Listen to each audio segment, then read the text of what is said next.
I really put together an integrative approach to autism treatment, combining lots of different strategies and treatments, including a lot of biomedical considerations because of Doug Cottrell.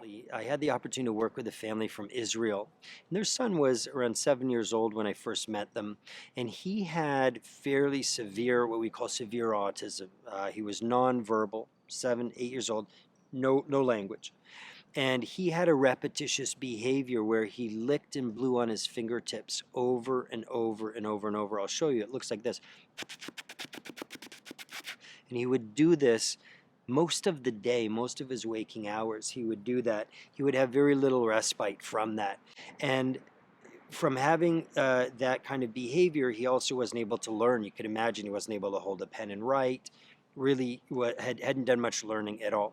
And the family came to me, and I was working with them, and they had tried already a behavioral approach where they were trying to pull his hands down from his mouth, and that didn't work. That was about 2 years, and that didn't work. They had worked with a program where they tried to just embrace and accept that and actually do it with him and join him and do the same behaviors. The therapist would imitate him. And that actually led to him looking quite curiously at them so they get more eye contact. And it seemed to relax him also, I guess because there weren't people trying to stop him. So that had some benefit, but he was still really caught up in this and lost and wasn't learning.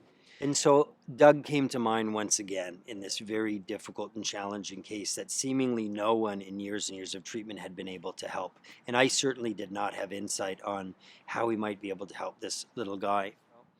And he very quickly identified, I just told him about the behavior and said what was causing it, how could we help him? And he very quickly identified that in the neck, up at the atlas and the axis right up in here, that the nerves were pinched and that these nerves were causing a tingling, almost burning sensation in the ends of the fingertips that was so ongoing from the time that the child woke up to the time he would go deeply asleep that he just felt that all day long.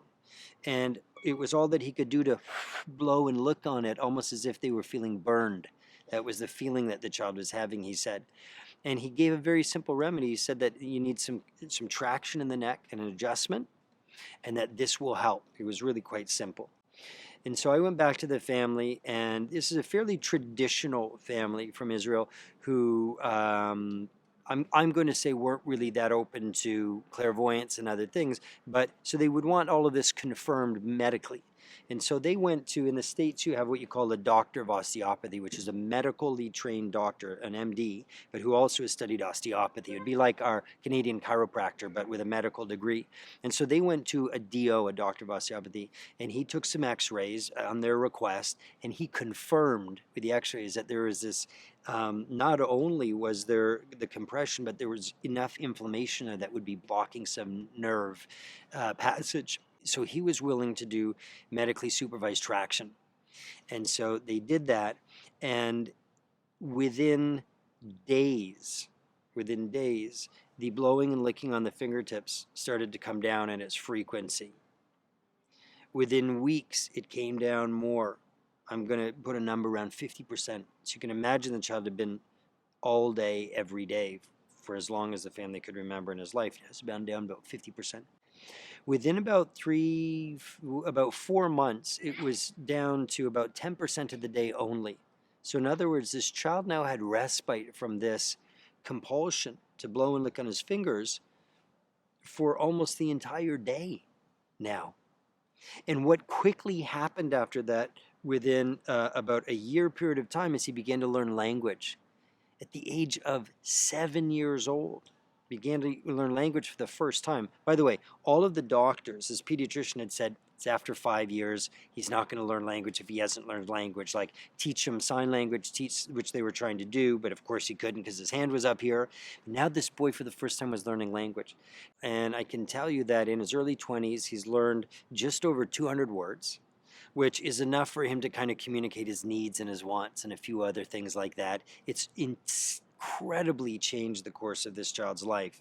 He's able to write, he's able to draw, he's able to do things with his hands. His anxiety and his calmness is much more calm. Also because he doesn't have this feeling of his hands burning all day long. He also doesn't have the tension that he had up in here. He just has a happier life and a better outcome, if you will.